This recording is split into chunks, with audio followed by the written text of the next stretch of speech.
Good afternoon, everybody. So before we start our Dharma class, I hope all of you already cultivated a great motivation, which is bodhicitta. Once more, please everybody generate the bodhicitta, the mind, which is wished to be Buddha, to benefit all sentient beings.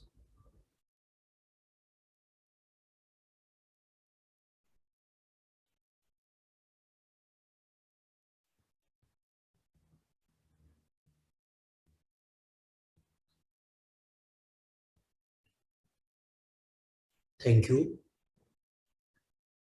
Before we do a short meditation, I think I need to explain a few things.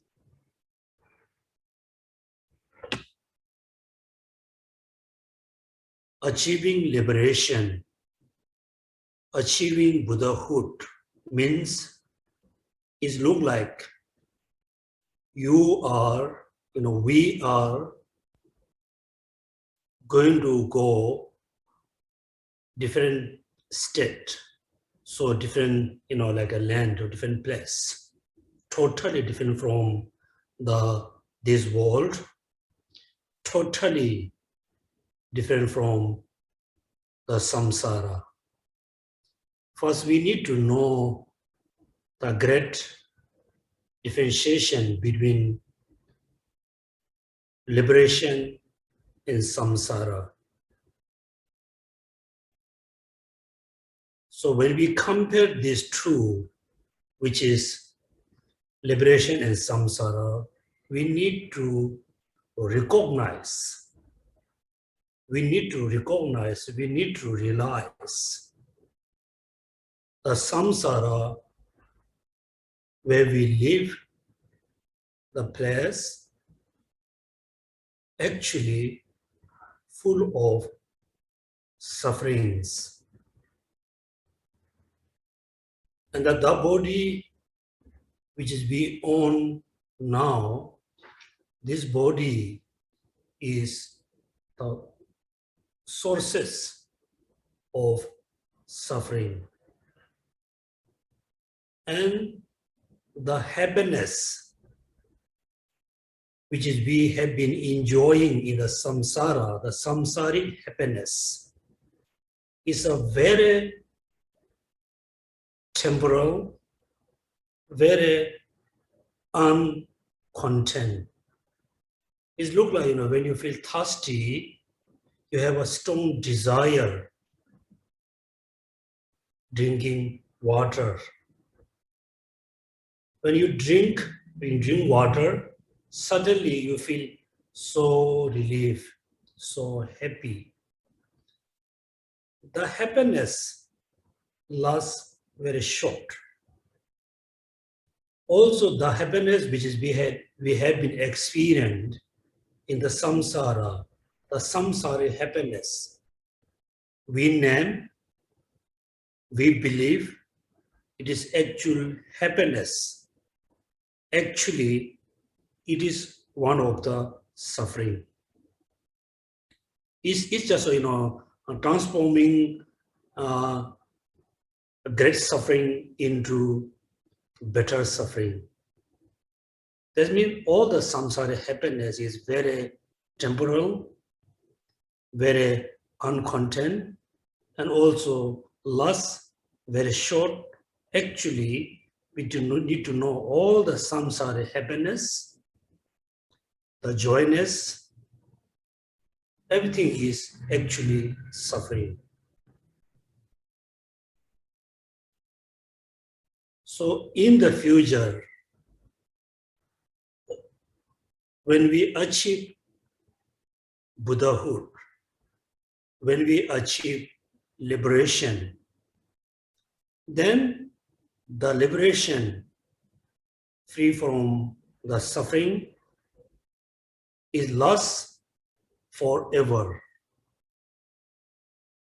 it doesn't mean, we will become permanent, but it lasts forever because it won't have any cause to transform into sufferings.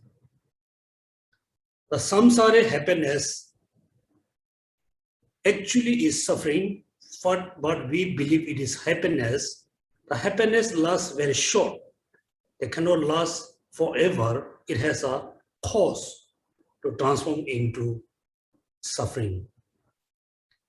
So when we compare the samsara happiness, the happiness which is beyond the samsara, there's a big difference. Second, everybody.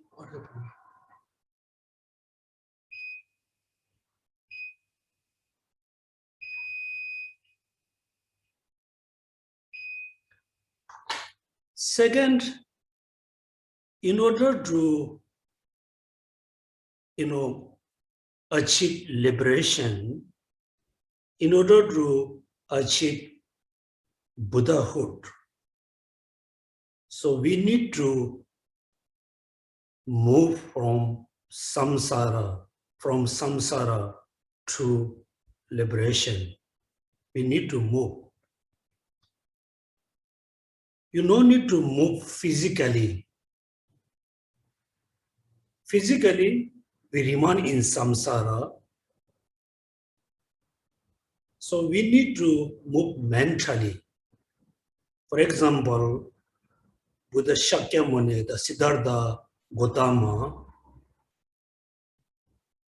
he was practicing under the Bodhi tree for 6 years.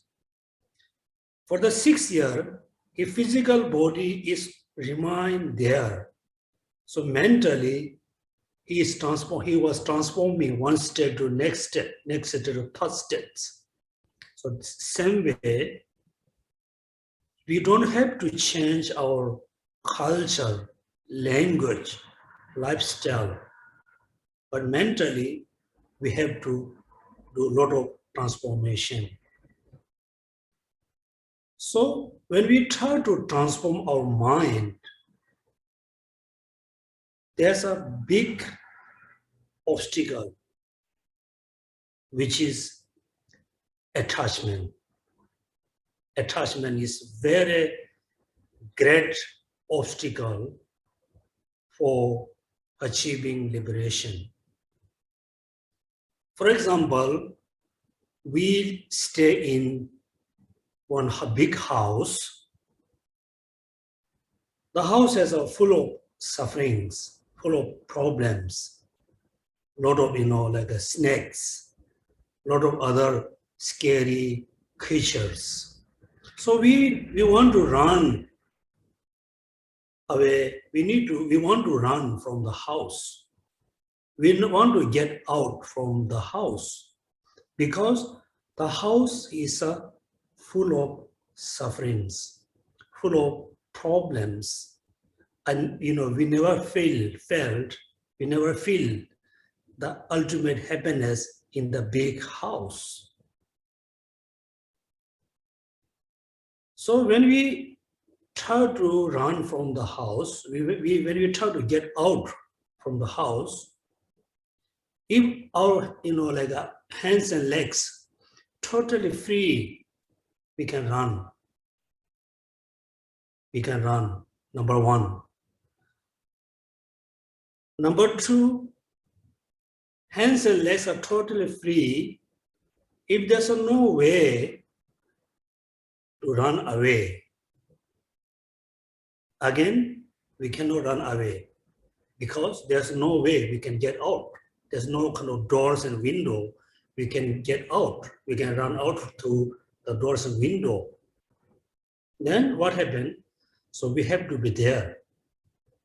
Whether we want, we don't want, doesn't matter. So we have to be there.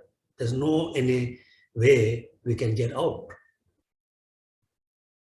This is, example, analogy. So we are in the samsara, the world it looks like big house with a lot of problems, sufferings. But we also realize in our daily life, somehow, even though I have everything, physically we feel, physically I'm healthy, mentally I'm healthy, I have, all the necessary condition for this life. I don't need to worry about anything. Still, in the deep down in your mind, you feel, I'm not happy. You feel a bit, anxiety about samsara. Then, second, that means you have a small kind of, a renunciation. Renounce with the samsara and samsaric happiness. You wish to,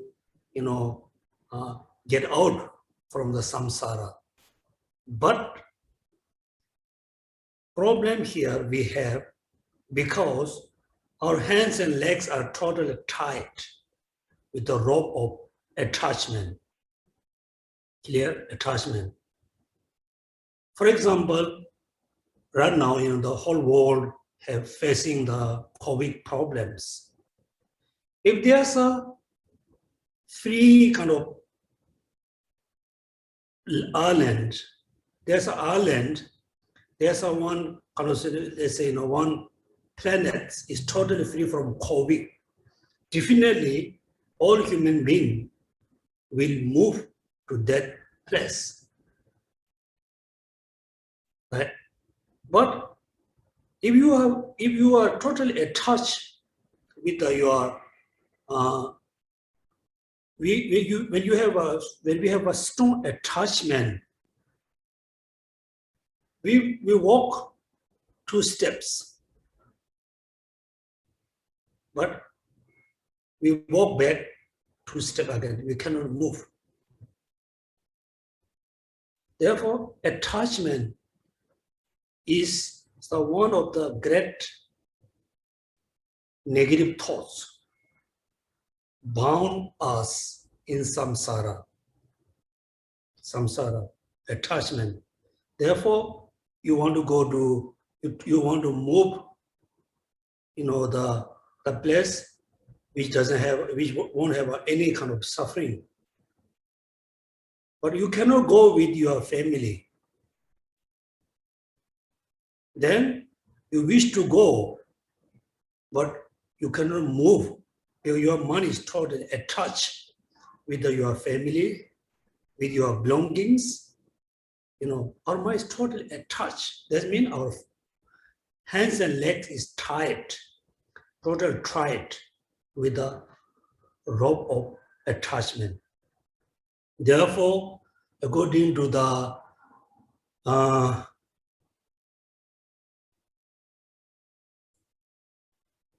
first school, from their point of view, ignorance is not the root of the samsara. From their point of view, attachment is the root of the samsara. Right? Therefore, most of us, we really know bodhicitta. We really know great compassion. But when we practice Dharma, we cannot see the progress in Dharma because our mind is totally attached with the samsara and the samsaric things. So first we need to practice the non-attachment, right? Non-attachment. In order to have a non-attachment with the samsara, with the samsaric thing, with this life, with your belongings, the best is meditate on impermanence, particularly every day meditate on death. Death. This is the the reason Buddha Shakyamuni, he taught Four Noble Truths. First, truth of suffering. Truth of suffering, when he introduced to the disciple, then he said, he taught first impermanence.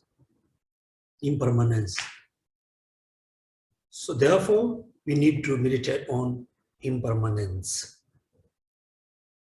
Second, if you really realize impermanence, your all attachment going to disappears. But you don't have a strong motivation to overcome from the samsara, overcome from the sufferings. Therefore, the second step, we need to meditate on the suffering, particularly the pervasive suffering. Right? That means meditate on impermanence, help us not having any attachment. Very easy to move your minds from the samsara. Second, meditate on the suffering, particularly the pervasive suffering, is help us to cultivate renunciation. Therefore, first, in our daily life, every day, first we need to do short meditation, impermanence, particularly the subtle impermanence, very particularly death. Right? So every day, if you remember impermanence, the subtle impermanence, and death, then you don't feel you don't feel strong attachment with your families, with your belongings, your name and position, and your physical body, because we have to leave everything behind. Therefore, there's no point to attach. Second, meditate on the suffering of change, the pervasive suffering. Particularly when you meditate on the pervasive suffering, the suffering, the physical body is the origin of suffering, then you feel, so billions of years I had been, taken. I own the physical body. Previous life, there's a physical body.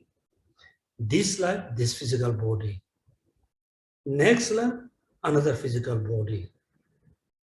This physical body, which is I own now, is the basis of suffering. Therefore, when we think about sickness, the body, hungry body, thirsty because of the body, house, clothes, almost 90% what we need because of the physical body. Therefore, you need to cultivate renunciation, definite, the mind, which is definite.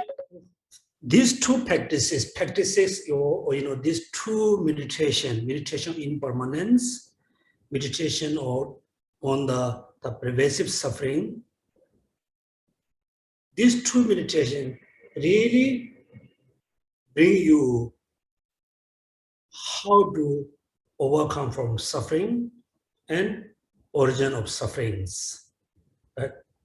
Therefore, impermanence, then truth of suffering. Third, you realize impermanence, you fully realize the truth of suffering. Still, you can have attachment with you, yourself, me, myself.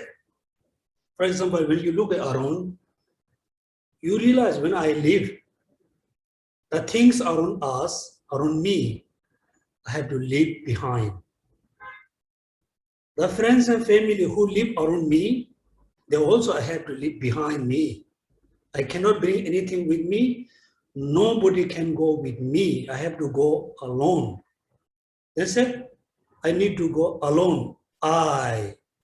Still you have an attachment, your own self and I. Therefore, the third steps, we need to meditate on the gross selflessness, or we can name, kind of gross emptiness. Does it mean selflessness and emptiness? Selflessness, right? Because you need to have detachment with your own self. You must have a non-detachment with your own five aggregates. Without realizing selflessness, then the attachment on your own self, attachment on the five aggregates is always there. Therefore, third and fourth step, we need to meditate on selflessness and emptiness, the gross emptiness. Also, we can, relate the emptiness is the sudden emptiness. So today we really need to, first we need to realize selflessness and meditate on selflessness. How we should realize selflessness? This is very, very important because there's always have a confusion between something you said, I exist, me exists, and sometimes we say selflessness, there's no self. People always confuse between these two, self and selflessness. Right? First, let's say today we do short, kind of analysis. I will ask you one question, you answer yourself. You answer in your mind.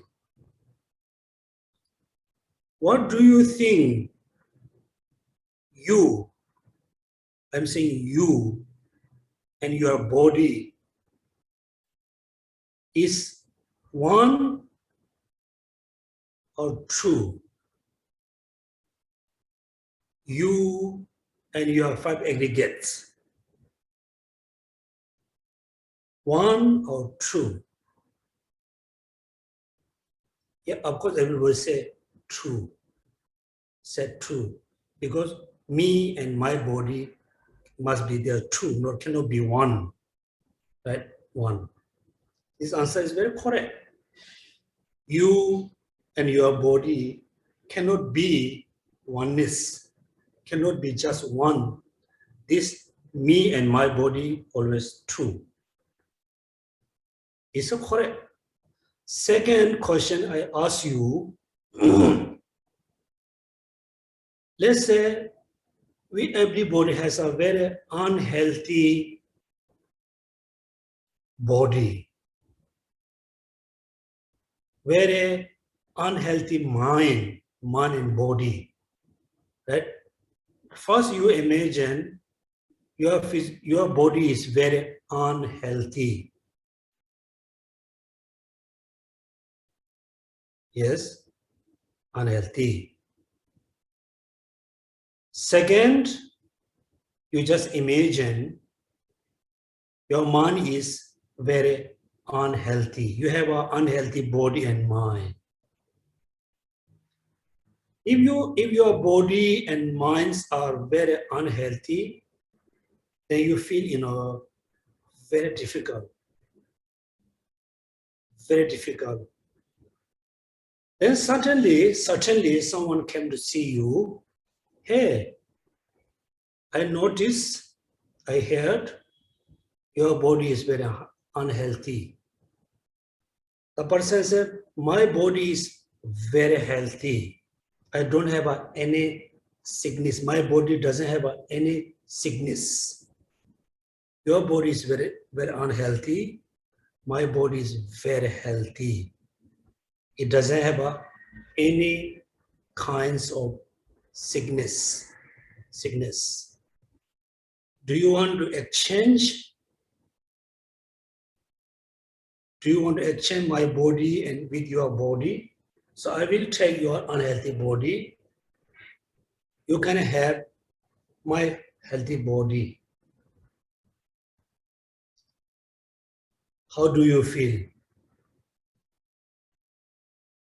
Everybody feel very happy because my body is very unhealthy. Definitely I want to exchange. The person said, you no need to give me anything.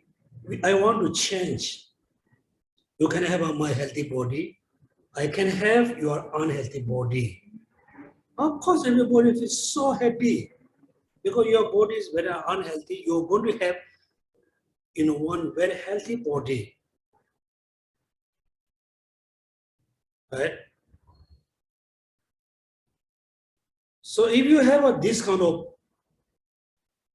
thoughts, this moment, oh, I want to change my body is very unhealthy. I can have a healthy body. I want to change my mind. I want to give my unhealthy mind to this person. I will take his healthy mind.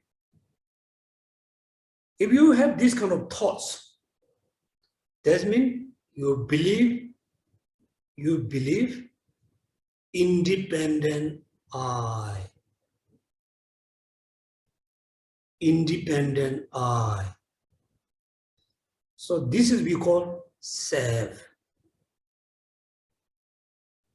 The I, the person exists independently, not depend on the five aggregates.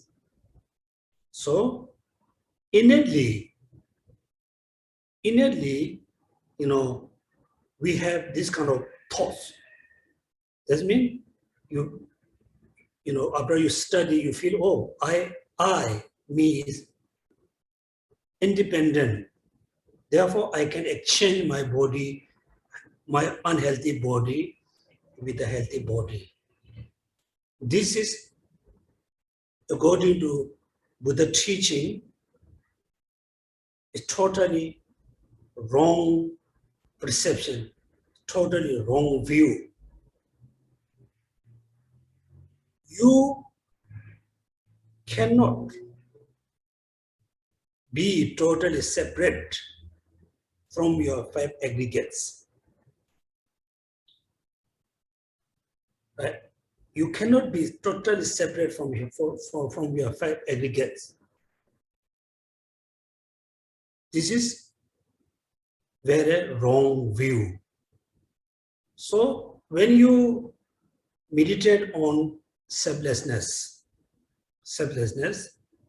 then through the meditation on selflessness, you're going to realize me or I merely designated based on five aggregates.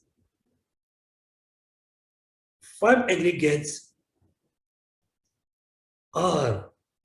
is the kind of basis impute as a person, impute basis for imputation as a imputation of the human being. Then you need to remember the coil rope. Somebody imputed as a snake, the person is scared. Then there's a crystal kind of mala. Somebody mistakenly imputed the crystal mala as a diamond mala. The person have a strong attachment. Both the scary mind based on the coil rope, the attachment towards the crystal mala as a diamond, both concept merely only designated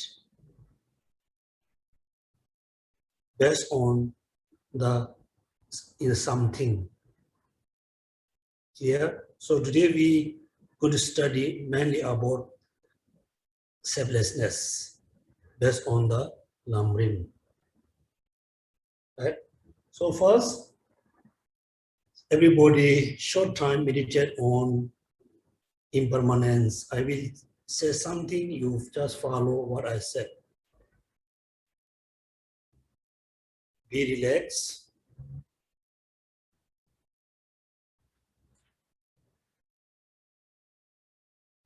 All the phenomena around me established based on causes and condition.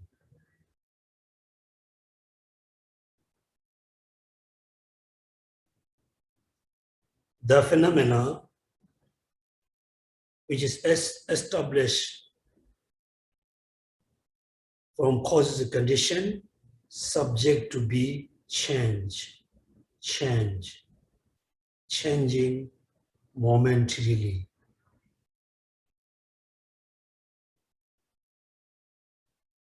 None of the conditioned phenomena last forever. They cannot be last more than one moment.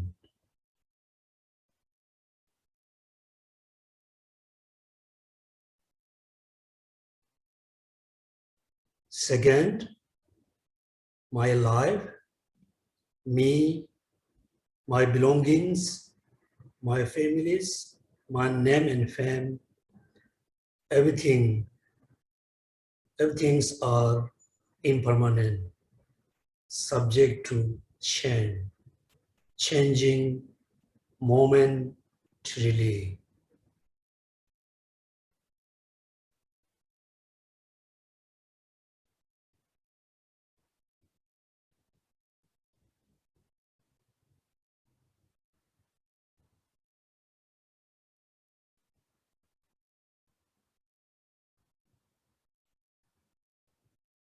Therefore, one day we have to leave this world. We have to leave all our belongings behind, relatives, friends, family, our country, neighbors, include the gross body. We have to leave behind.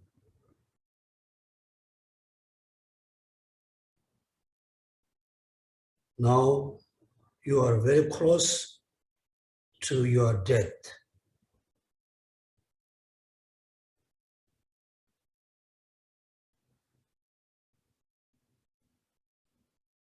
Within a few hours,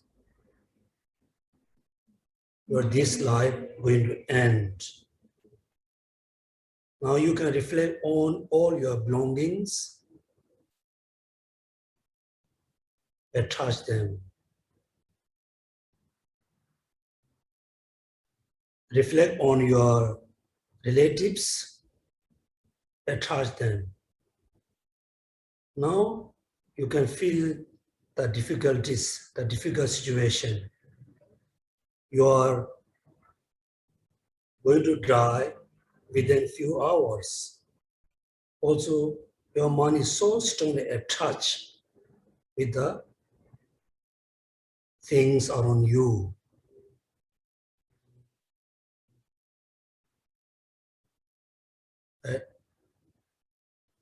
If you meditate on impermanence in your daily life every day, when we are leaving this world, we can leave this world happily, free from attachment, impermanence. The next life, if we take a rebirth in higher realms, again, is impermanence. Therefore, we need to realize wherever we born in the samsara, whatever we will have, everything is impermanence. Particularly, the physical body is impermanence, is a basis of suffering. Until we have the physical body, we always have sufferings, physical suffering, mental sufferings. Therefore, we wish to abandon the physical body.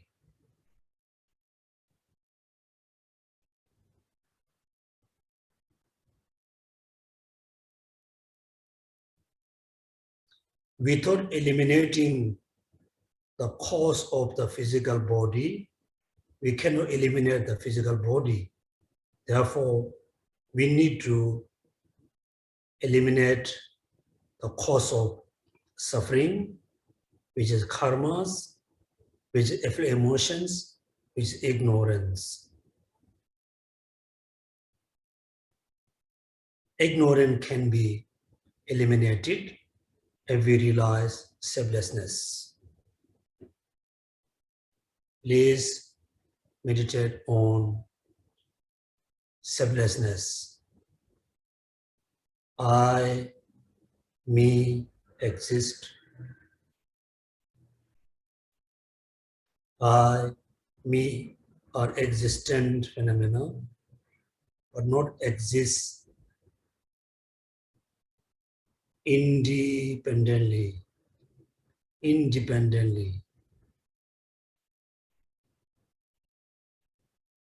I, me, exist only dependently, not independently. Therefore, me and I is empty of independent existence.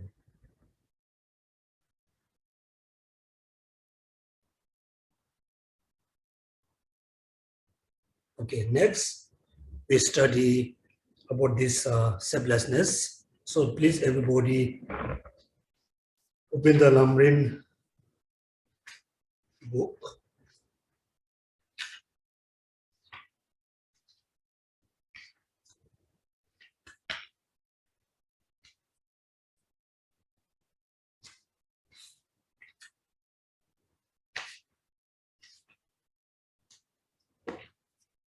Okay, therefore,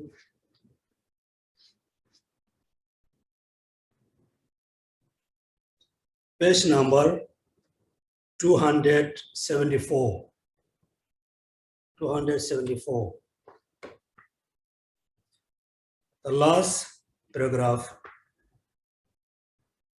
is kind of advice, and there's a very important simple logic to prove nothing exists inherently, independently. Which system to follow so as to develop the view in your mind stream? There are two tenets, two systems, which is Pasangika and Swatantika. Swatantika, right? Two systems. So which tenets, which system we follow?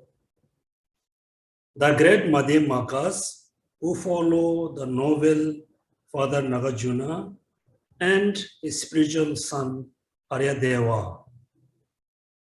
Right?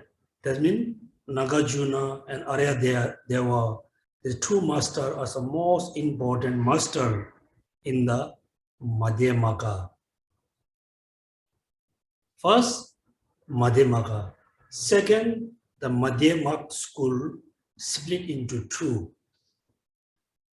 different systems, Pasangika and Swatantika. You remember Pasangika and Svatantika. There's a true sub-school within the Madhyamaka.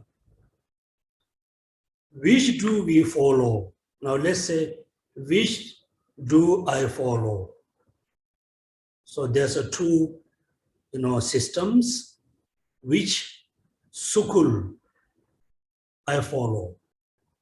We follow. Here, we are followers of the Pasangika system. Mean we follow the Pasangika, not the Svatantika. In English, they call consequences and autonomous school. We follow the Pasangika. Moreover, as explained previously, we refute essential or intrinsic nature, even conventionally. So according to Pasangika point of view, the Pasangika refute essentially existent, intrinsically existent. They refute intrinsic existent, essentially existent, also refute conventionally. Mean none of the phenomena exists intrinsically. None of the phenomena exists essentially, even though conventionally, but they refute. We refute essential or intrinsic nature, even conventionally. Yet, is very important, yet all that has been taught about second existence and nirvana must be fully compatible with the refutation. This line is, you always must remember. You must say, I refute, because it related to your daily practice. I refute essential or intrinsic nature, even conventionally. Yet, all that has been taught about second existence and nirvana must be fully compatible with that refutation. In a one hand, you refute essential existence, inherent existence. In the other hand, you need to establish, you still need to believe in nirvana and samsara. Right? Fully are compatible with the refutation. Therefore, you should find certain knowledge both of how essential existence is refuted and how second existence and nirvana are still possible. Therefore, it's talking about like a middle way, exactly middle way. In the one hand, you refute essential existence. In the other hand, you establish the conventional phenomena. And for you, everything look like, illusion. Everything is there. The things are not there as appear to us. That means all phenomena exist independently. This means you are fall into one extreme. Right? In other hand, if you think nothing exists, and you fall in another extreme. Therefore, in one hand, you must refute essential existence. In the other hand, you must able to accept all phenomena exist.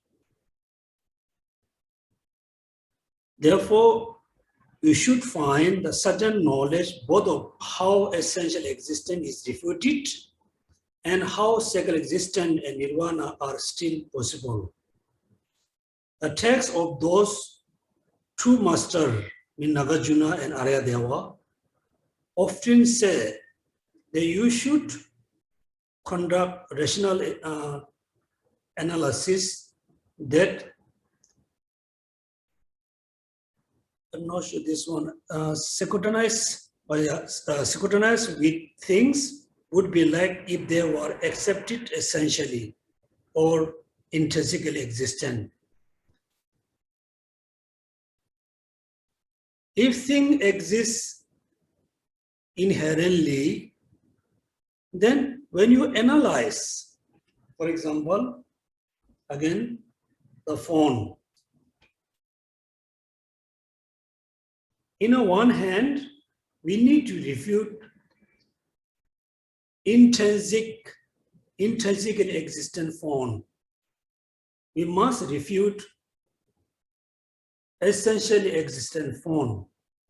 In the other hand, we must establish merely designated phone, right? Designated phone. If this phone exists essentially, inherently, then when you analyze about this phone, where's the phone actually? Then after you analyzing, you cannot find any of the parts to establish as a phone. You cannot find any other part. They say this is the phone, right? That means the phone is exist, not exist inherently, essentially. If it were exist essentially, then after analyzing, you must be found something inside or outside say this is the phone. So we cannot find that. This is what he's saying. Among the two systems, we or I follow the Pasangika Sugul. What is the uniqueness of the Pasangika Sugul? Uniqueness is, in a one hand, they refute essentially existent. In the other hand, they establish all phenomena exist. This means for you, you need to learn everything look like dream or delusion. For example, when you have a very wonderful dream, you feel so happy about it. So if you analyze the dream, the more you analyze, the more you cannot find anything. That's means exactly it look like delusion. Second, page number 277. Next page. So first you please remember, nothing exists essentially, inherently, but still exists. So in order to know why the thing not exists essentially, now we need to study about the chariot. The next page, how to use the procedure to generate a right philosophical view within your mind stream, right? How to use the procedure to generate the right view. So we need to realize the right view. We need to know the right view. Mean we need to know the actual status of the phenomena, right? Therefore, how we should realize. This third section describes how to develop the right philosophical view in your mind stream using the Pasangika procedure. Within this section, there are three parts.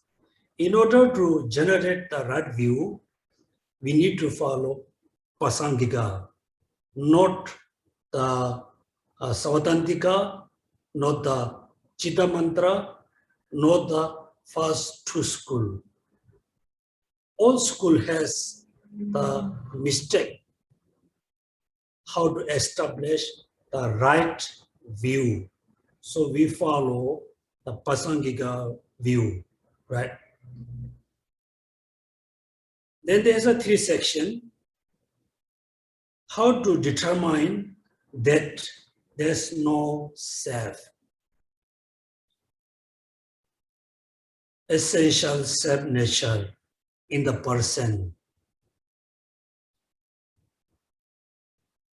How to determine that there's no self in the phenomena. That means, determine emptiness of the person, determine emptiness of the phenomena, 2 parts. The next one, how to eliminate affective and cognitive occupation by becoming accustomed to the view. That means, after you learn selflessness of the phenomena and selflessness of the person, then you have the right view. Through meditate on the right view, you can eliminate the affective and cognitive occupation by becoming accustomed to those view. Right? So here, what you need to think. For example, we thought you and somebody said, oh, when you go to 100 place, Singapore, you have a very popular concept, 100 place. Somebody said, oh, this house, this building is 100 building. You believe. When you go around this building, you feel scared. Right? You feel scared. That means you really believe there's something there. There's some 100 living there. You believe. Since you feel scared, then what you need to do? First, you need to analyze. You need to investigate. You need to do investigation. You need to do, a kind of study. First, you go in front of the door, look around, make sure there's no any 100. Then you go in the lobby, you study very precisely, where's the ghost, where's the spirit. You cannot find any ghost in the lobby. Then you go to, the corridor, you look around with a kind of, curious mind. Then you cannot find the ghost there. Then you enter into all the rooms, you cannot find. Then you go the top of the house, you cannot find. Then you walk in the basement, you cannot find ghost. If the ghost is there, after you study, you must be found the ghost. You cannot. That means you think, oh, actually there's no such as, ghost, feel. But still you are not sure. Therefore, you really need to custom. You really need to feel it. You really need to think again and again. Oh, there's no ghost. There's no ghost. If there's a ghost, I must be found. I cannot. Therefore, after you realize selflessness, then you really need to meditate on selflessness of the person, selflessness of the phenomena for every day. Then finally you will find, oh, things around us totally empty of inherent existence. There was a custom, right? How to eliminate affective and cognitive occupation by becoming accustomed to those views.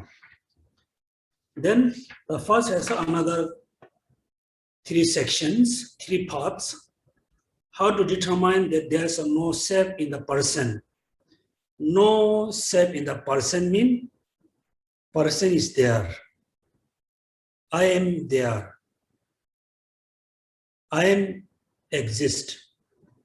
That means self is there's no self in the person. Means a person not exists independently, safely, right?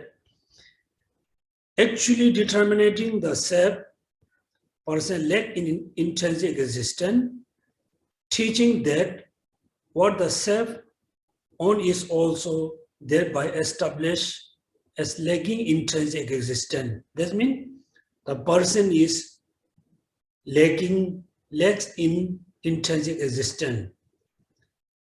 The things which belongs to the person, the thing which is possessed by the person, the things also not exist inherently, also lacking intrinsic existence.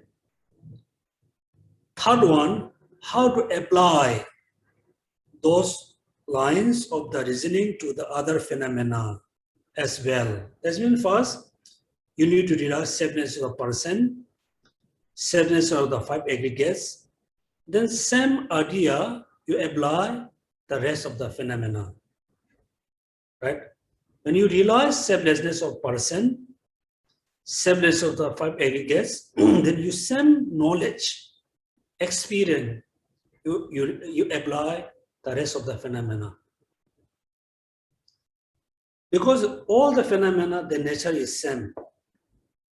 It's not look like, like human being. For example, I study, I study closely one Singaporean. Then I notice, oh, the Singaporean person is not good person. Then same experience, I cannot apply the rest of the Singaporean. It's negatively. Also, I closely study about one of the Singaporean. Then through my study, I noticed, oh, this Singaporean person is very nice, very good, very happy Singaporean. The same idea, experience, I cannot apply for the rest of the Singaporean. Because different people has a different kind of, different people has a different characteristic. But the emptiness, all phenomena exist exactly the same nature. All phenomena has the same nature. Therefore, once you realize emptiness on the one phenomena, you can apply the idea the rest of the phenomena. Very easy, right? Therefore, how to apply those lines of the reasoning to the other phenomena as well. Now, number one, as a true, actually determining the self, lack intrinsic existence has a two parts. Giving example, showing what is illustrated. Now, first we need to study for the example. Giving the example, the sutra cited in the Chandrakirti explanation of the middle way, commentary says, this actually, like sutra been taught by Buddha. Self is the demonic mind. You have a wrong view. That means when you believe I exist safely, this means a demonic mind. This is a wrong view, it's not the correct view. The second line, those composite aggregates are empty. There's no living being in them. That means the person, the being designated, established based on five aggregates. These composite aggregates, each self is also empty. Therefore, there's no living being in them. Just as one speak of the chariot, independence upon collection of the parts, so we use convention living beings. independence upon the aggregates. That means all phenomena established as a chariot. Let's say simply we say car. Just as one speak of the chariot, independent upon collection of the parts. When we imagine about the car or chariot, it's just established, independent upon the collection of the parts. There are so many parts, collect together. Then we designate it as a chariot. We designate it as a car. Right? First, everybody imagine a car. Right? The car we establish based on many parts. Many parts. Similarly, likewise, so we use the conventional living being, human beings, sentient beings, independent upon the aggregates. That means we human being or sentient beings, I or me, when we say I, exactly established based on the 5 aggregates. For example, the chariot. For example, the car.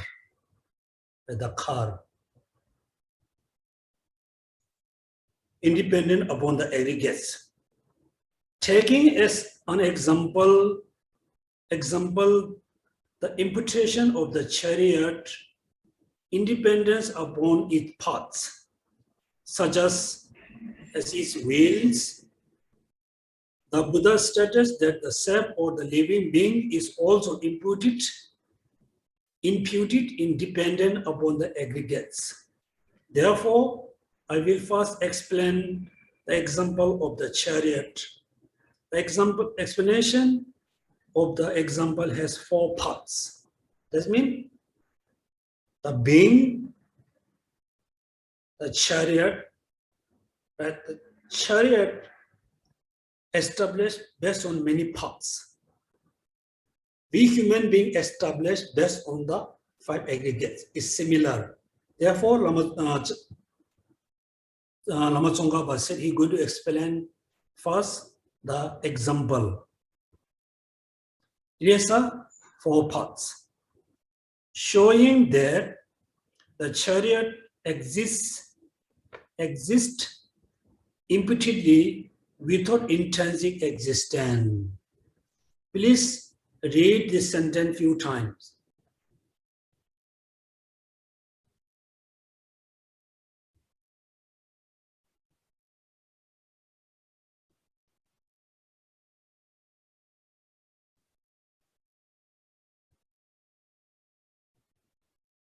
Okay, showing that the chariot exists imputedly without intrinsic existence. Right? You can use showing that the car exists imputedly without intrinsic existence. When we think about a car, there are many parts. That means car exists imputedly. It doesn't have an intrinsic existence. It does not exist intrinsically. This is the example.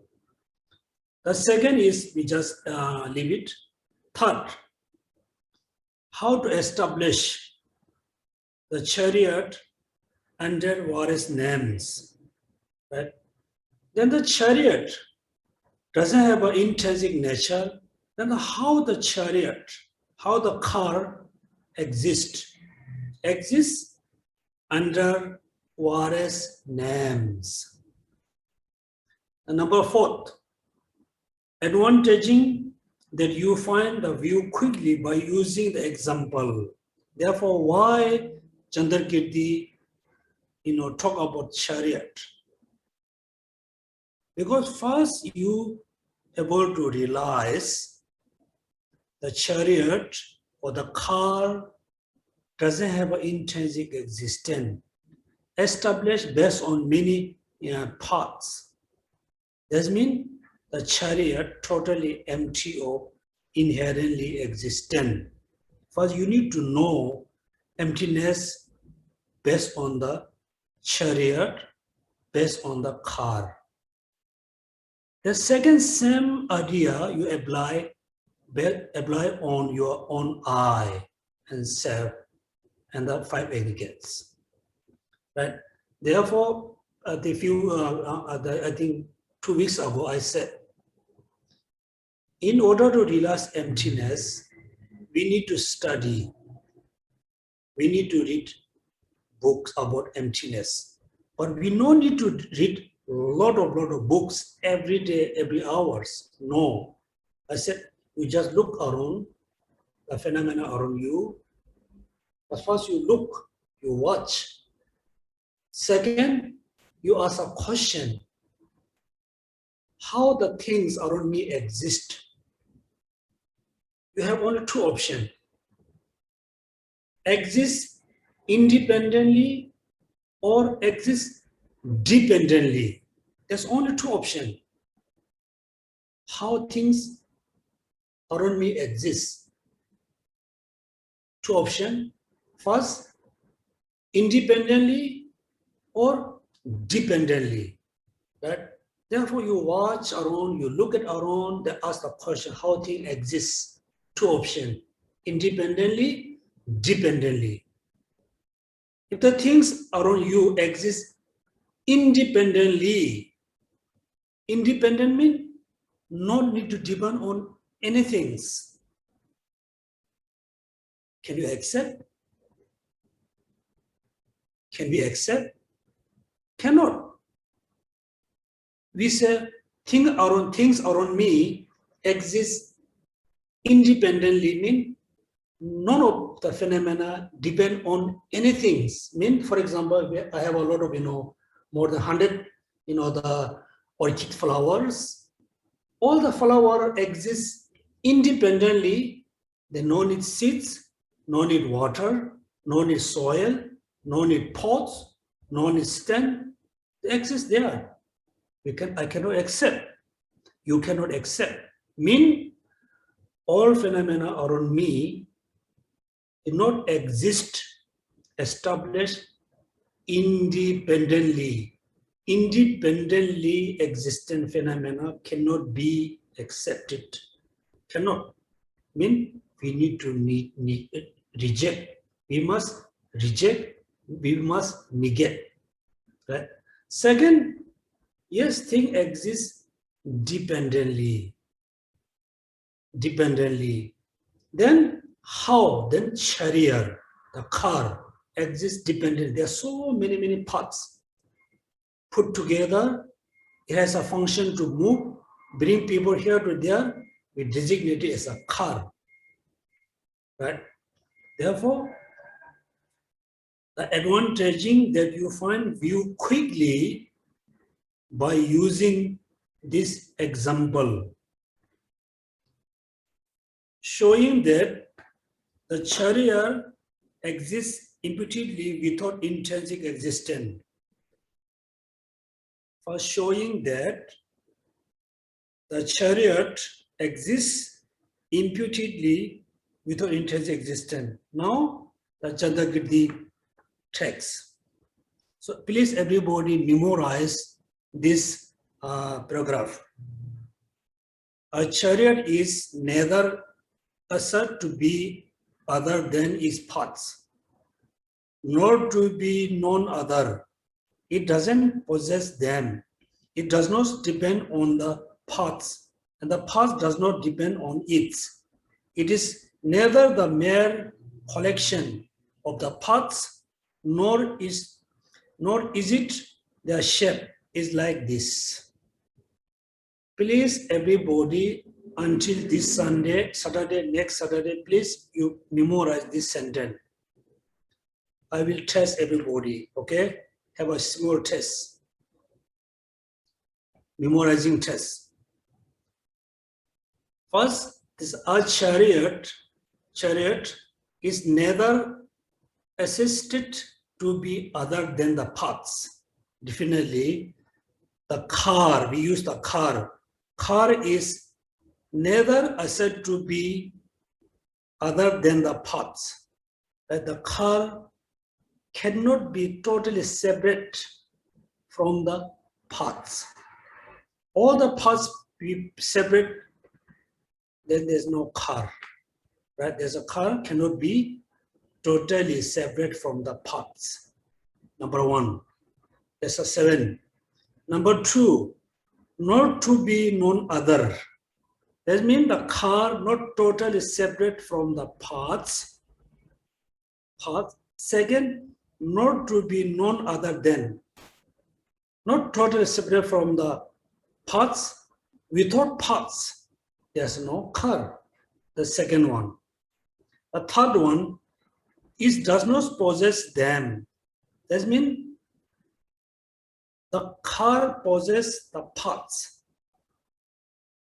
but the car does not possess the independent paths. It does not possess them, the paths. This is number 3.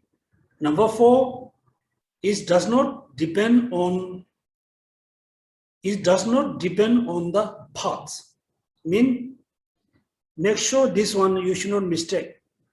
It directly say it does not depend on the path. Yes, it depends on the paths, but it does not depend on the paths independently.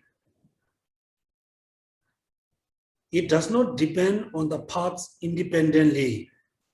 And the paths do not depend on it. Also, the paths does not depend on the car independently. This is number 5. Number 6, it is neither the mere collection, the collection of the parts, the collection of the car is not the car, nor it is the shape. That means the collection of the car is not the car. The shape of the car is not the car. All the parts is not the car. The car has a parts, but it doesn't have independent parts. That means there's a 7 parts. Now we go more precisely. Thus he says, Chandrakirti says that just as a chariot is a mere imputation, since it does not exist in their 7 ways, right? The chariot, mere imputation, because it does not exist in this 7 way. What are the 7?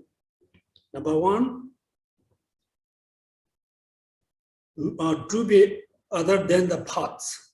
Number 2, not to be none other. Number 3, it does not possess them. Number 4, it does not depend on the paths. Number 5, the paths do not depend on. Number 6, neither the mere collection of the paths. Number 7, nor is it their shape, it is like that. Therefore, if the chariot exists inherently, then when they study through the 7 ways, they must be found there's a chariot. They cannot. Therefore, it's here. Thus he says that just as a chariot is as a mere imputation, since it does not exist, there are 7 ways. So it is also for the self and the aggregates. Now it's come together, chariot and the paths, self and the 5 aggregates. If the chariot had unessential or intrinsic nature, is undoubtedly would be established by reason, the reason, acknowledge, analyze whether it exists intrinsically in any of the 7 ways. However, since it is not established by such knowledge in any way of seven way, it does not intrinsically exist. Right? If the chariot exists essentially, intrinsically, that means we have to say, then which one is the chariot? The path is the chariot, right? Or the collection of the chariot, or the shape of the chariot. Which one is the chariot? Which one is the car? All the parts are the car. The shape of the car is the car, or the collection of the car is the car. Which one is car? Right? If the car exists essentially, then through the, then you need to find the car through the seven analysis. When you analyze through, seven ways, you cannot find the car. You cannot find the chariot. Then next, go more precisely. The parts of the chariot are axle, the wheel, and the nails, etc. Right? All these are parts. The wheel and the nails, everything is parts. Those are the parts. The chariot is not intrinsically one with those parts. Right? If the chariot intrinsically existent, that means now you need to think two things: the chariot and the parts, the car and the each parts. You need to think two things in your mind. If the car exists essentially, then the car must be one with the parts. Here said here, if the chariot had unessential or intrinsic nature, it undoubtedly would be established by a reasoned knowledge that analyzes whether it exists intrinsically in any way of the seven ways. However, since it is not established by such a knowledge in any of the seven ways, it does not intrinsically existent. The parts of the chariot are axle, wheel, nails, etc. The chariot is not intrinsically one with those parts. If it was one, those would be falsi, such as the following: just as the parts are the plural, so the chariot also would be many. Just as the chariot is the one single, so the parts also would be single.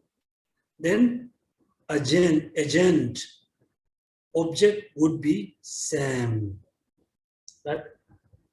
So I give you very simple explanation. This one. First, we need to imagine the car and the parts. The car has many parts. That car and the parts. First, you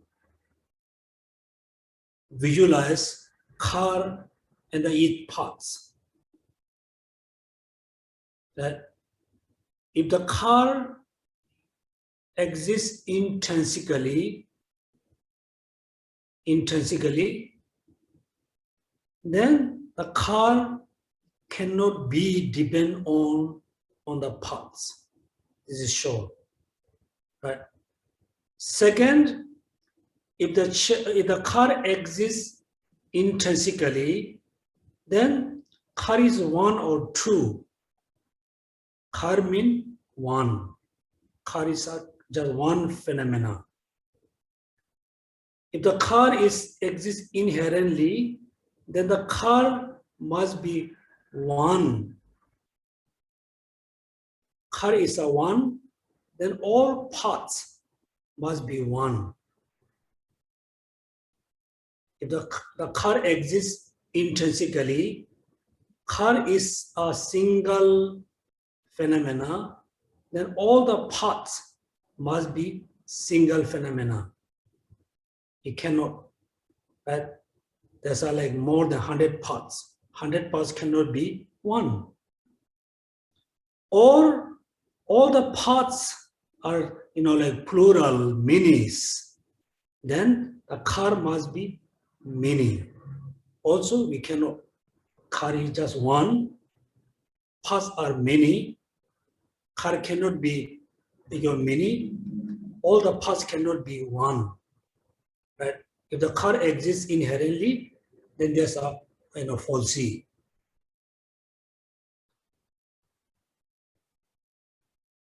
Then parts are the single, so parts also would be single, and agent and object would be same. Nor is chariot intrinsically separate from its parts because it is clothed as is not. Then if the chariot or the car exists inherently, then there's no kind of relation. There's no, interdependent between car and its parts. The car is independent phenomena. The car doesn't have any relation with the parts. It's totally two separate phenomena. For example, they mentioned the yogurt and the pots. Like pot clothes, right? Pot and cloth is totally two separate phenomena, pot and clothes. Likewise, if the car exists intrinsically, then the car and its parts must be totally two separate phenomena. It can or cannot, it cannot. Right? If the car and the parts totally separate, then the car not need to depend on the parts. Also, it doesn't make sense, right?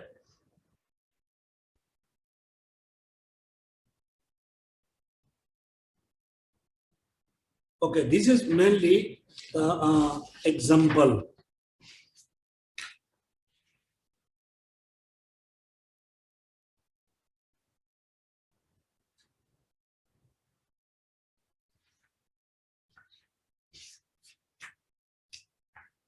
Okay, before we move to next subject, next topic, first, make sure you shouldn't have a lot of confusion. We put very simple way. Very simple way. In order to free from the samsara, we need to be free from the cause of samsara, particularly ignorance.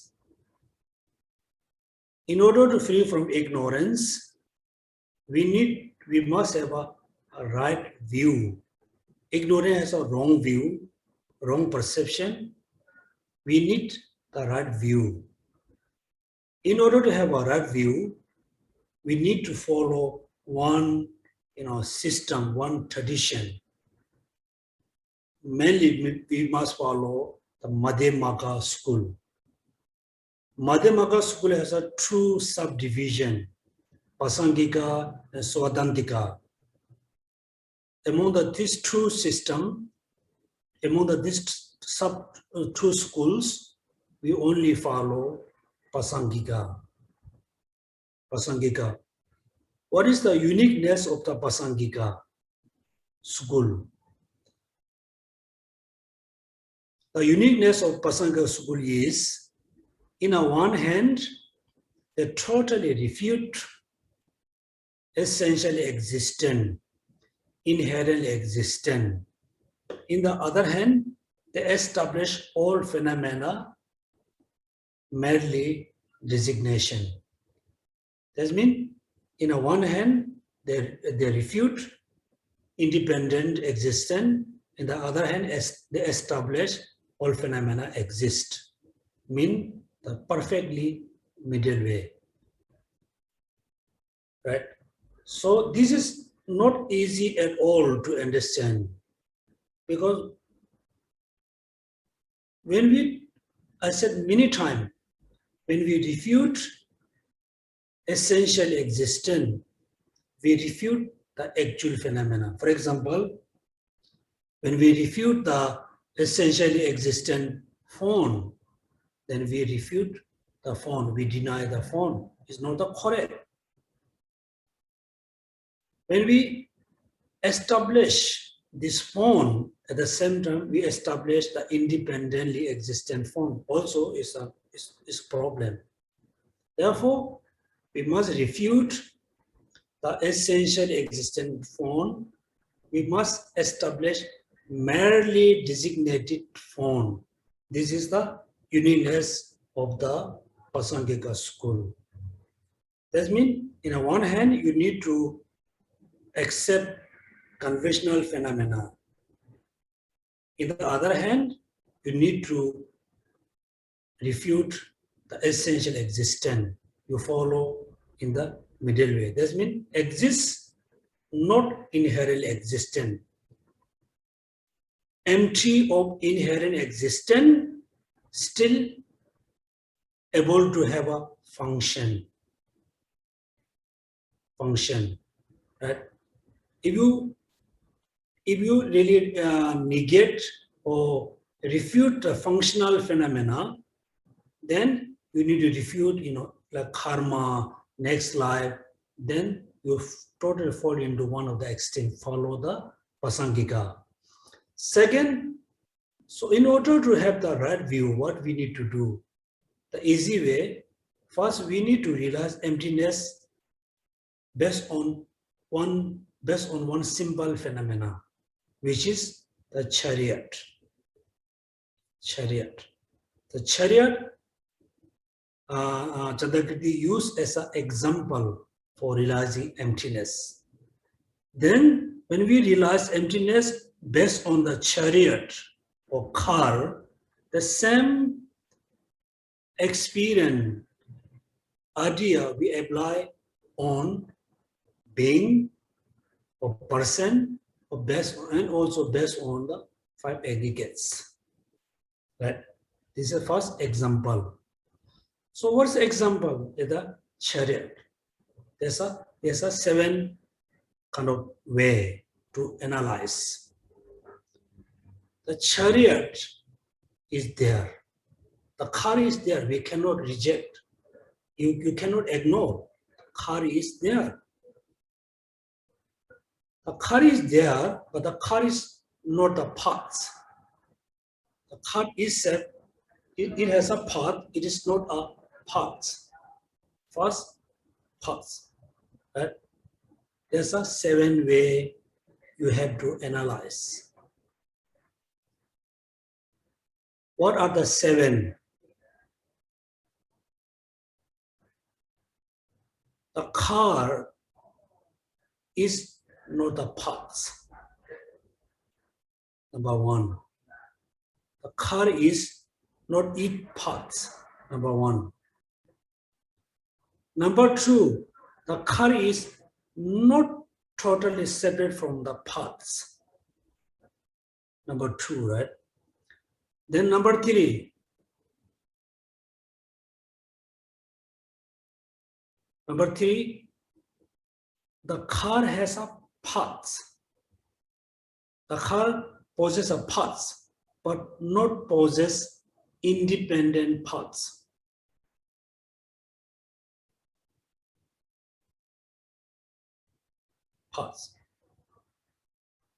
Then number 4, the car, the chariot depend on the path, not depend on the path independently.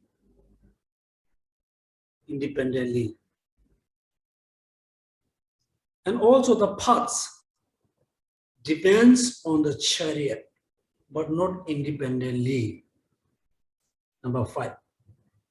Number 6, the collection of the parts of the chariot, not chariot. For example, all the parts of the car, not the car. the collection. In all the collection of the parts are not the car. The shape of the car is not the car. Right? So since today, next Saturday, first you need to memorize the stanza from Chandrakirti. Based on this stanza, you do analytical meditation about the chariot, about the car. Right? Do not hurry into analyze emptiness about self. First, analyze or study about emptiness based on the chariot. Right? Exactly. So therefore, first you need to imagine a car. Then the car has a parts. Right? Has a parts. But all the parts are not the car. The car is not the parts. The car has a parts. The car is depend on the parts. It own parts, not depend on independent parts. The car possesses parts, not independent parts. The parts also depend on the car, not depend on independent on the car. Then the collection is not the car. The shape is not the car. So first, until next Saturday, please do analytical meditation about emptiness based on the car. Then this knowledge you can apply on the self. Right? Very simple. The next page number 284. 284.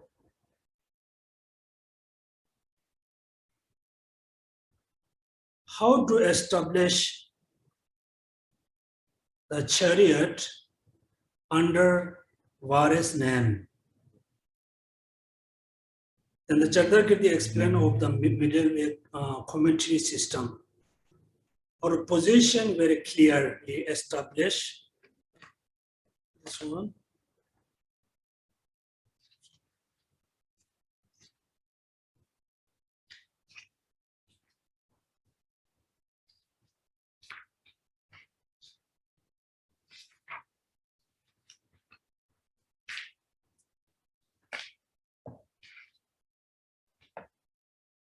Our position very clearly established. The conventional designation of the chariot in terms of what is familiar to the world. What is more, you should also accept any of the chariots, what is named in terms of the what is familiar of the world. Without analysis, it is this. This one you see here.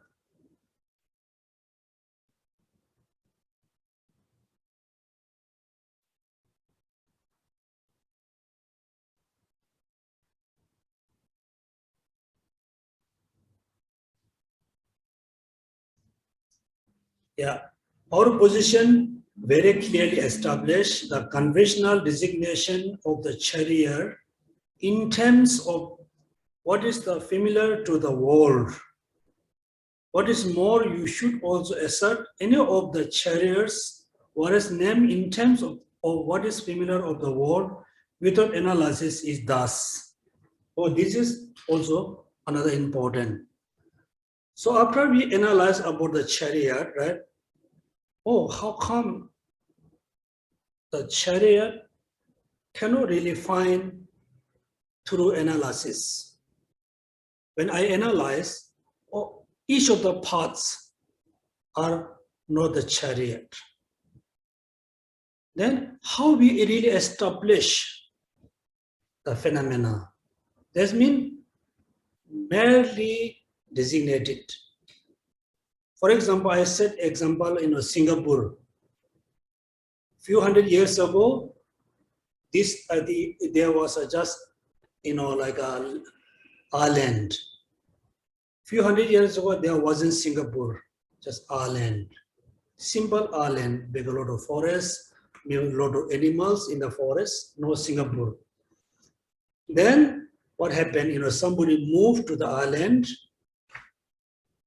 They maybe after a few days or few months, due to a certain reason, they named Singapore, right? Singapore, the line island.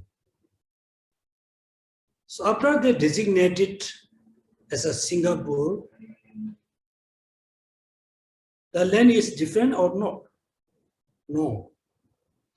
Just then somebody asked why this is Singapore.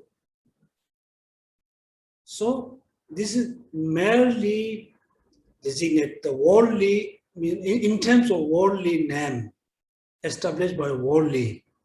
You cannot do, you cannot do the kind of analysis. For example, what is this?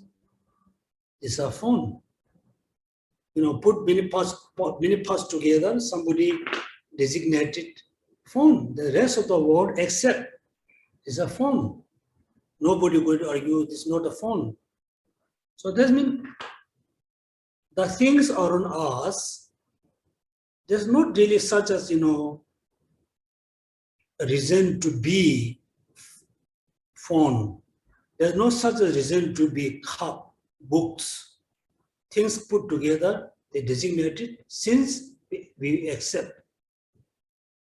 That means all the conventional phenomena are just, we need to accept as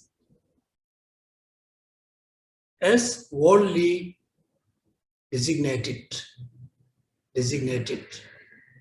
For example, the Singapore dollar.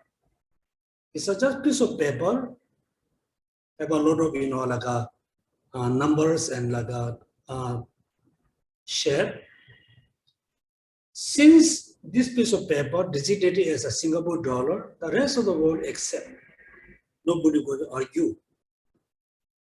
Right? So when you move to Malaysia, there's a ringgit. Again, piece of paper has a different number, different letter, different shape. They merely designated as a ringgit.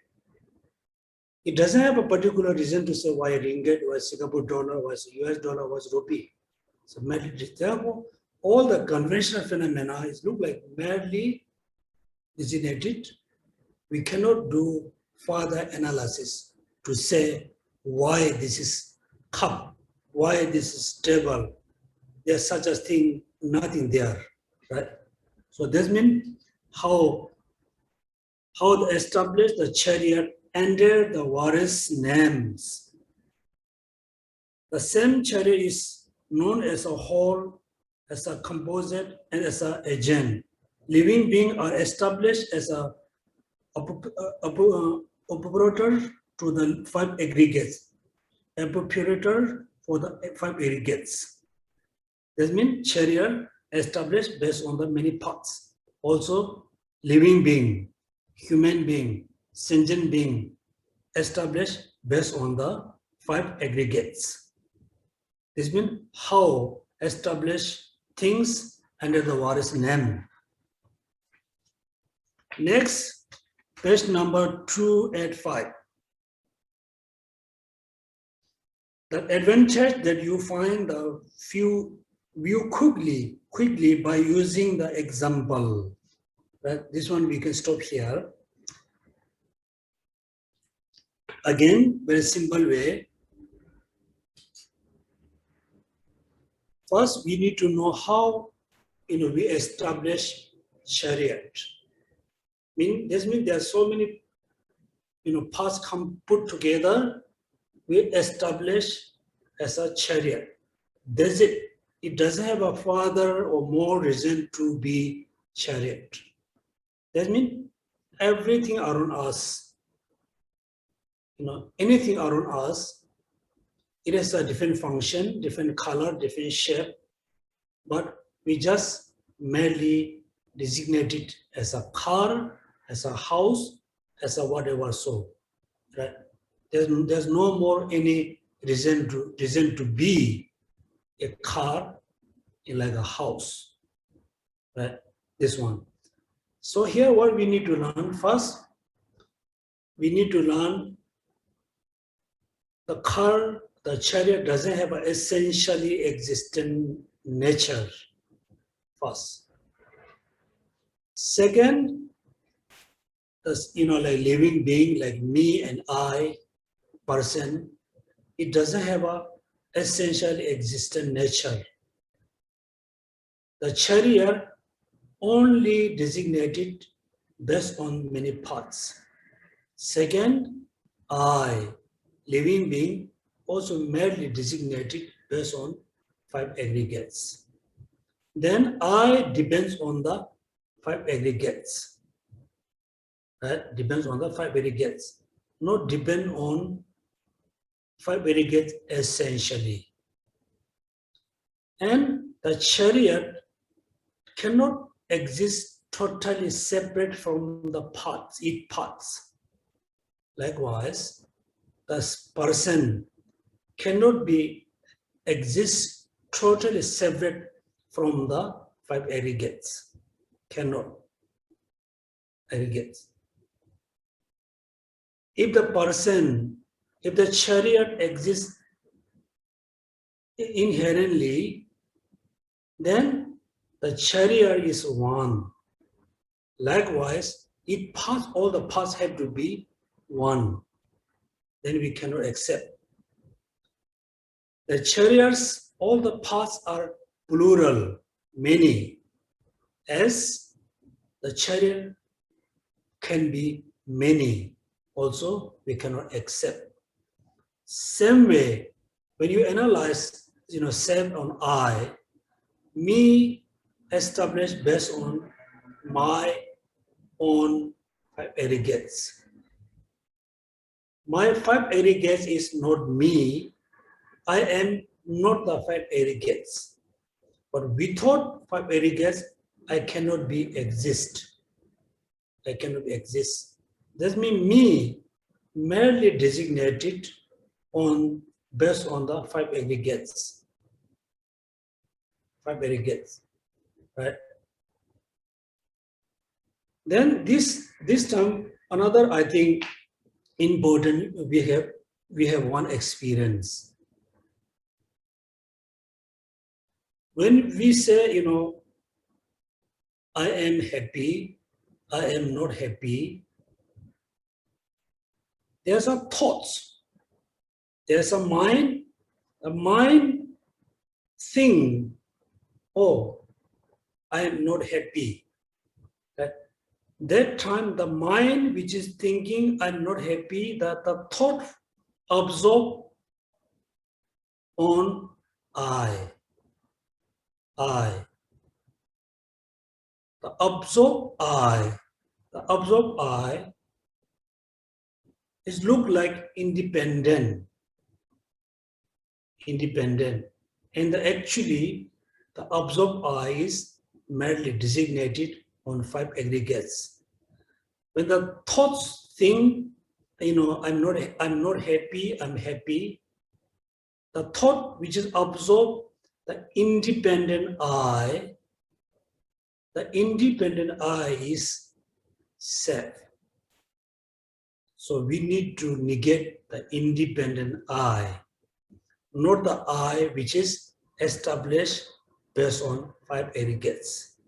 That means when you think I, you need to think 2. 1, merely designated based on 5 aggregates. Second, the I, totally independent from the 5 aggregates. The independent I, we need to negate. The independent I is the negation. So when we are able to negate the independent I, then opposite, we realize lack of intrinsic I. That means we realize emptiness of existence, empty of inherent existence. That means this knowledge, the mind which realizes emptiness is totally opposite from the ignorance, right?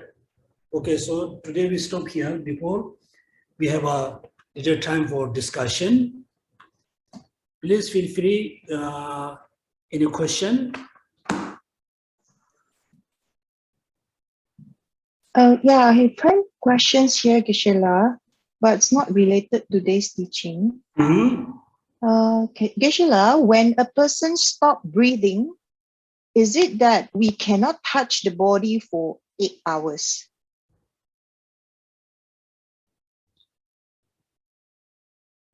It depends. Sometimes the person told to stop the breath. I think still they can feel they still can feel kind of somebody touching, right? So if this is the case, then better don't touch the body, because you are talking about during the moment of the death.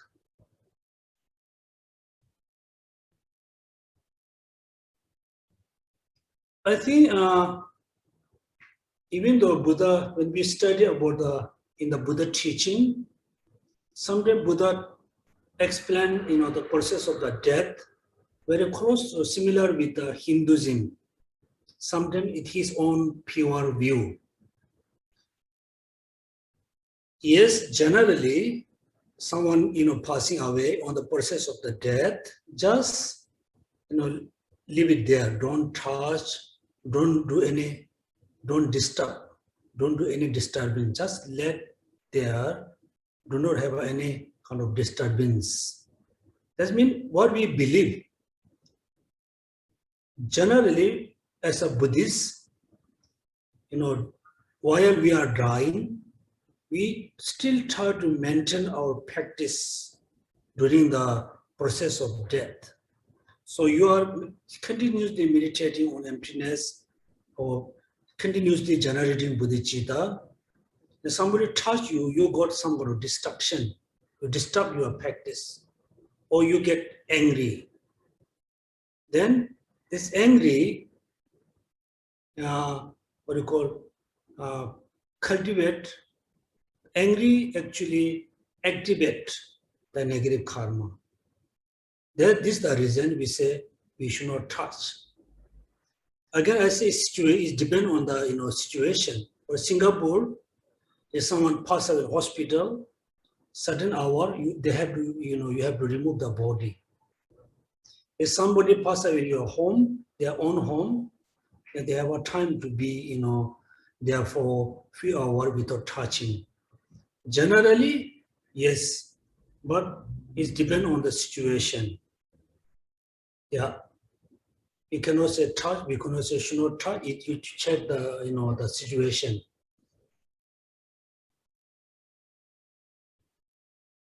Yes, any question? My brothers and sisters, feel free to clarify any doubts you have on the meditation methods or anything about today's topic. You can either raise your hand and ask the questions directly, or you can type in the chat window.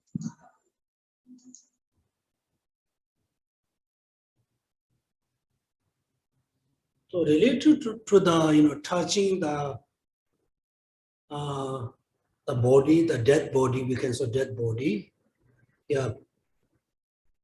So my experience based on my teacher, one of my teacher, he passed away in his room, resident. So while he was, like on the process of dying, so first he slept on the bed, lying down on the bed. So he had a very difficult to breathe in and out, looked very difficult. Then me and another student, we put him on the chair.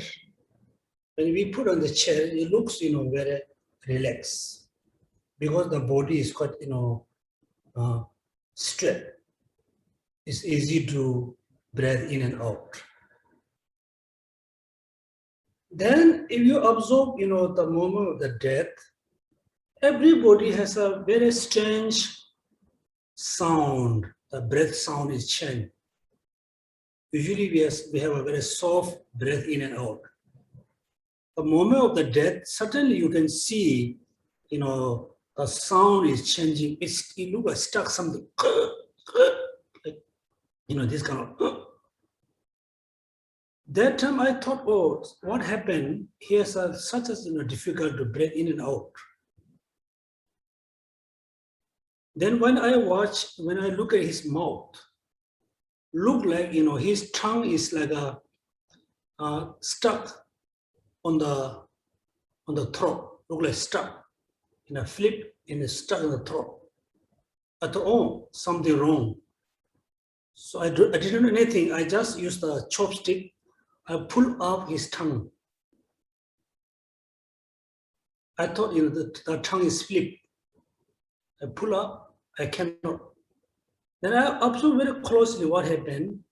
Then I noticed, during the process of dying, the tongue becomes shorter. I'm not sure everybody.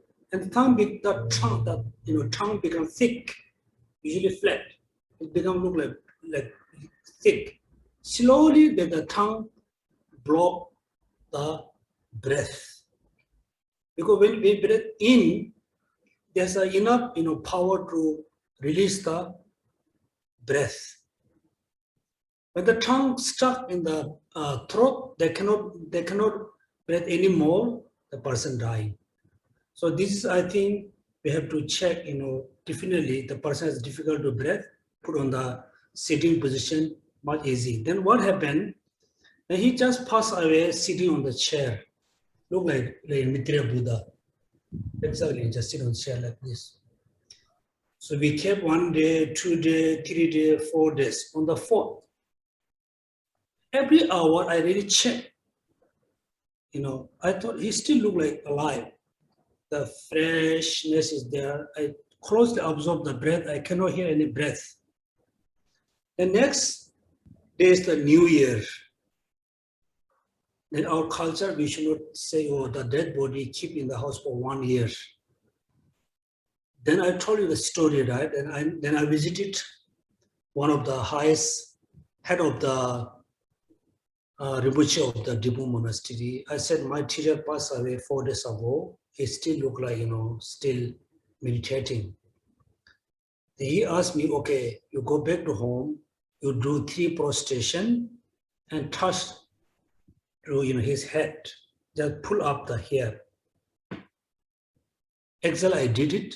3 prostration, I pull up the hair, here. After, I think, half hour, suddenly then I saw the body color has changed, become more dark color. And slowly then we can feel the smell. The whole room become very smelly. We really don't know, because when we touch the head, the person can feel the something, I don't know. Then suddenly everything is changed. That means touching is in a way no good. And the person, doing kind of practice and meditation. Otherwise, normal person, you should be okay, after someone passes away, you touch the body. They are not everybody, do kind of meditation practice. Okay, so far no question, then we can start. There's question, Geshe, from Hui Ching. Hello, Geshe, thank you very much. I was just going to ask you actually about the touching of the top of the crown when somebody has passed away. In my experience, especially when somebody passes away in hospital, the doctors are very quick to come and certify death at a specific time, and then within like 10 minutes the nurses will start coming and cleaning the body and move the body to mortuary. So we have been told before to pull the hair on the crown of the person's head 3 times so that the consciousness can leave the body, from the highest point of the body quickly before the nurses come and clean the body. I was going to ask you what if the person has no hair? Like me, huh? No need to pull it, just touch the head. Or just touch, right? Yeah. It's, for example, this is more about based on the Sutrayana teaching. Sutrayana teaching, particularly Abhidharma Gosha teaching. If the consciousness left from the head, they believe you are born in the higher realms, like a celestial being. If the consciousness left from your heart, then you are born into like human. If the consciousness left from the lower part of the body, a person born into lower realms. This is based on the Sutrayana teaching, particular Abhidharma.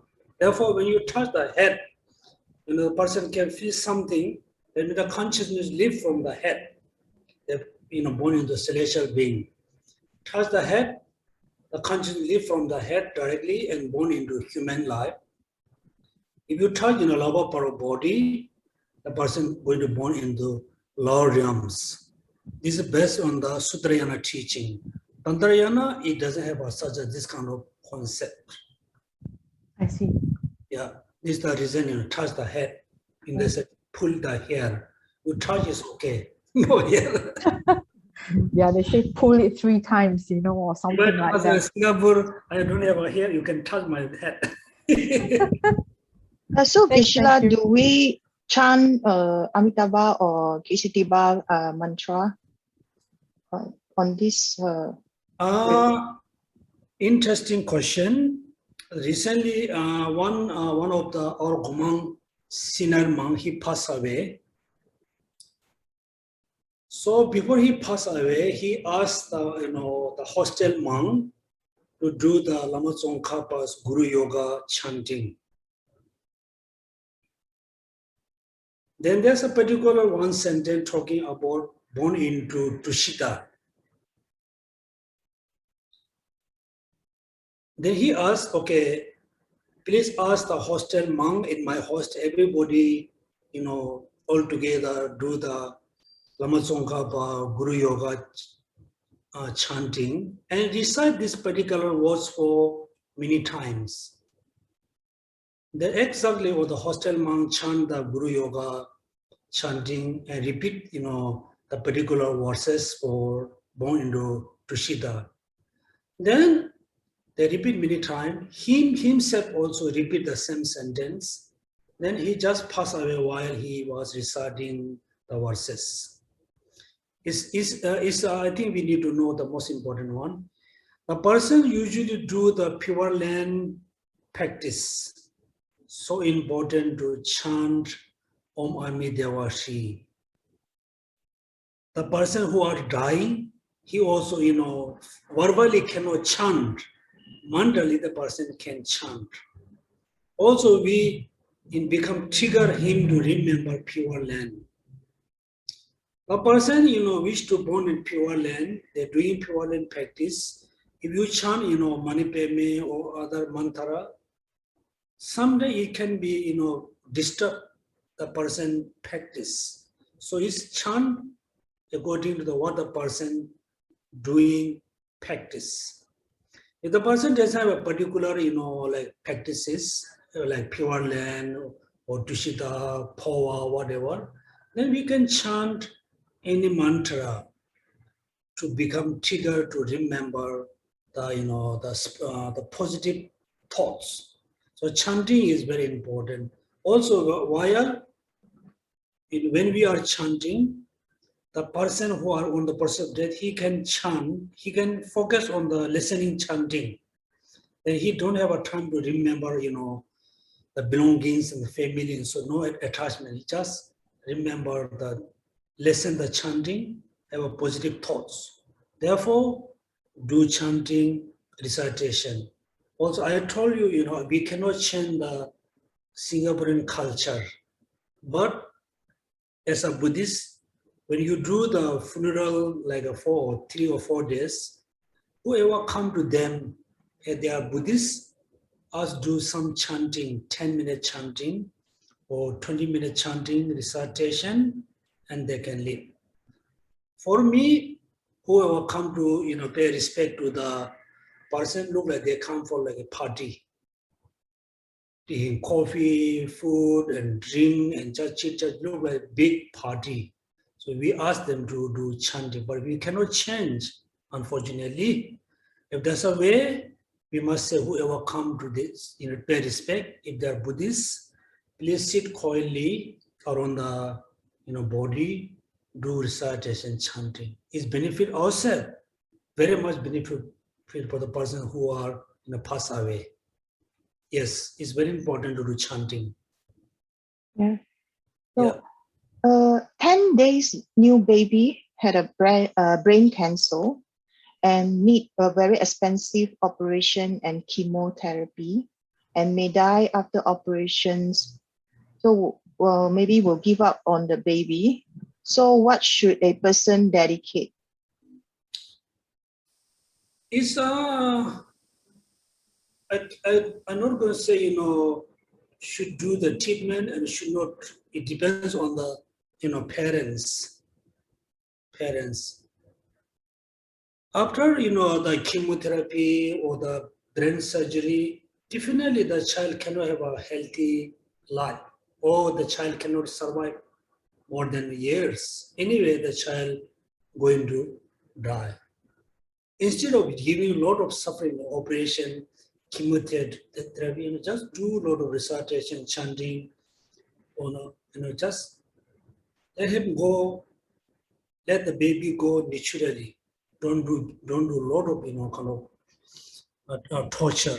Even though old people, very old, 80, 90 years old, we know cannot survive anymore, like more than a few months. Don't do a lot of treatment, bring hospital, do operation, and bring home. No, just keep home, let go naturally. Otherwise, it's not easy to go hospital, coming back home, go hospital, and also, cost a lot of money. Then at the end, the person definitely cannot survive anymore. If this is the case, I don't think it's a good idea to do a lot of, kind of treatment. Also, we ourselves. So when we have this kind of situation, you have a serious kind of cancer, cannot be cured. The doctor said, oh, if you do this operation, you can survive another few months. Then I think better to, stop taking the treatment, just stay at home, do daily practice, recitation. Anyway, we have to live. Instead of doing a lot of operation, just I think naturally go is better. It depends on the person. I have my own desire. You have your own desire. So we cannot advise one advice for everybody. Somebody want to do big operation, even though able to stay next like 10 months. Spend a lot of money, do big operation, stay another 10 months. If that next 10 months, do a lot of spiritual practice, which is very good. For the next 10 months, just eating and drinking and chit-chat, there's no point. Instead of spend a lot of money for the operation, you do this thing for the good deeds. So one advice cannot be suit for everybody. Okay, so I think we can stop here. It's 5. So thank you so much for attending the class. So I give you two conditions, two things. One, memorize the sentence from the Chandrakirti text. Second, for the 1 week, you do study about emptiness based on the chariot. The next, we study more about emptiness of the person, emptiness of the phenomena, and rest of the phenomena. Thank you so much attending the Lamrim class. So during the Lamrim class, definitely we have accumulated merits, particularly we talk about emptiness. All the merit we have accumulated during our Dharma class.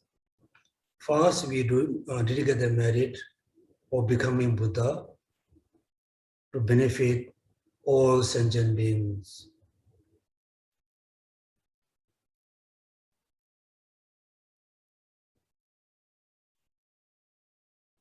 Second, dedicate the merit for realizing emptiness in order to free from samsara and particularly the ignorance.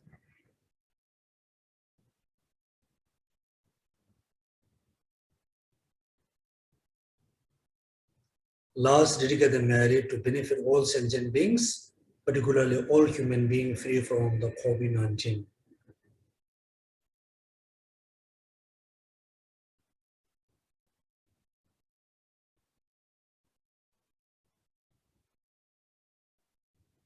Okay, thank you so much. Have a happy Saturday. Maybe see you tomorrow, Sunday morning. Thank you.